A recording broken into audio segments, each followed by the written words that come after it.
Okay, so we're going to dive into one of the most, let's be honest, skipped over parts of the New Testament, that genealogy right at the start of Matthew's Gospel.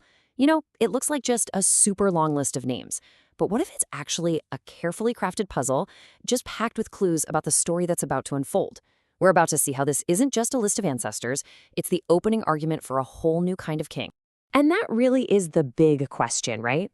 Why would a book that's introducing this dynamic new figure start by looking way back at a family tree that just seems to go on forever?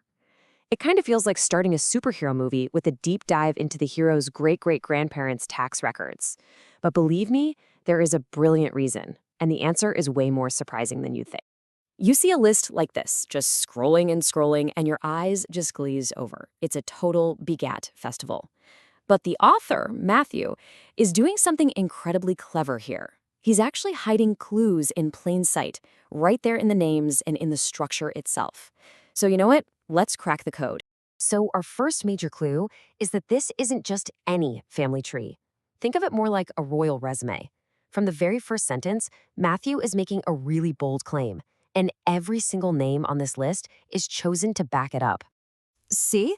Matthew does not bury the lead. In his very first sentence, he basically makes his entire argument. He starts with Jesus the Messiah and then immediately anchors him to the two most important figures in all of Jewish history, David, the greatest king, and Abraham, the father of the whole nation.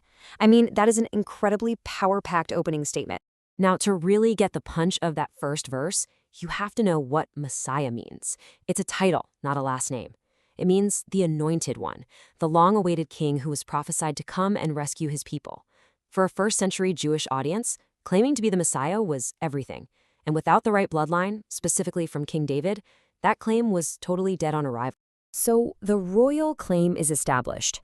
But just when you think you've got the pattern down, Matthew breaks it. He does something that was incredibly strange for his time. He includes women in the list. You have to understand, ancient genealogies were almost exclusively about the fathers. But Matthew intentionally shatters that convention. And wow, the women he chooses are remarkable. These are the 4 women he names, not counting Mary. And here's the common thread that connects them. None of them have a straightforward, conventional story.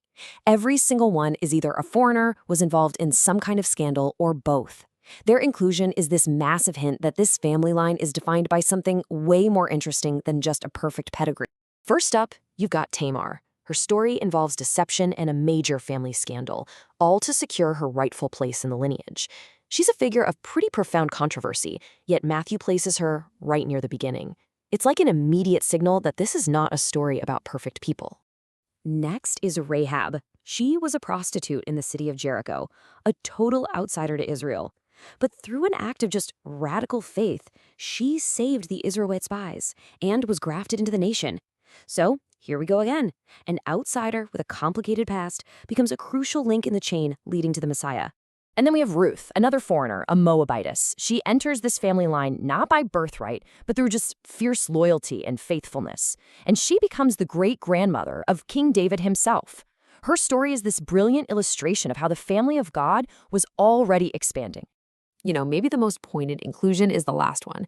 Matthew doesn't even name Bathsheba. He identifies her through the man King David had murdered so he could marry her. Whoa.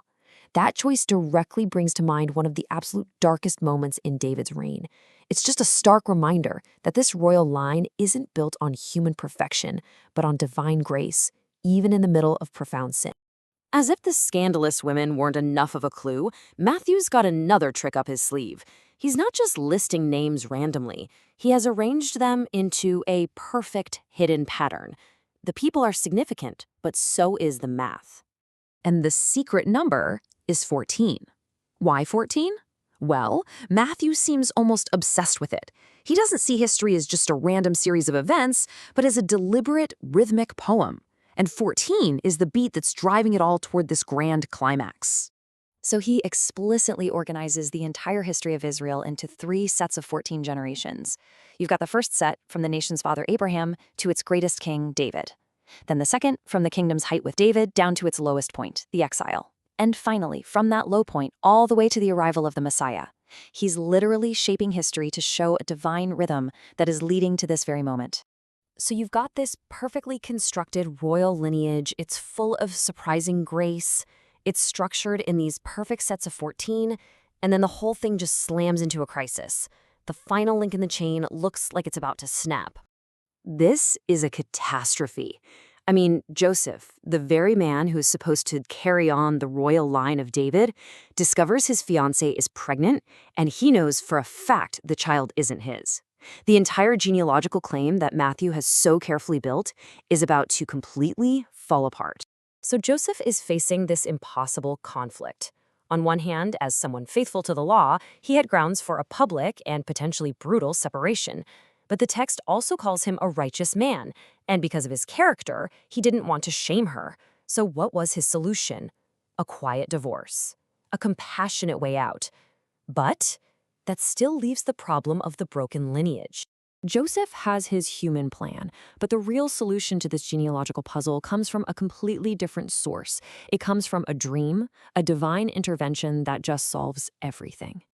Now listen to this. The very first thing the angel says is the key. Joseph, son of David.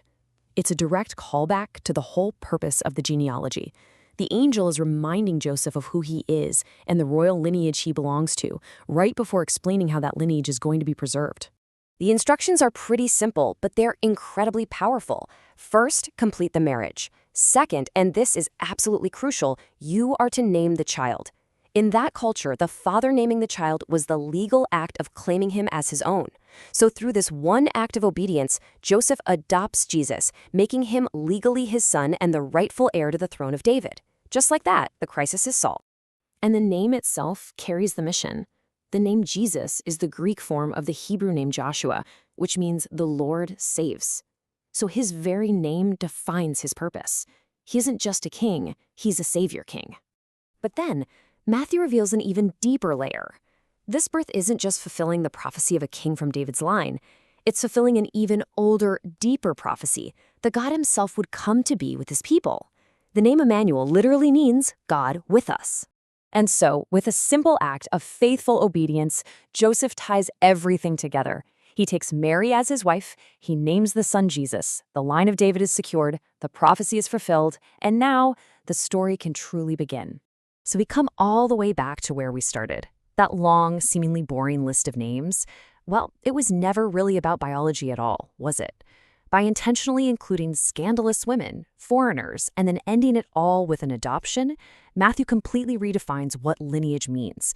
It's this radical statement that God's family is built not on perfect bloodlines, but on surprising grace and obedient faith.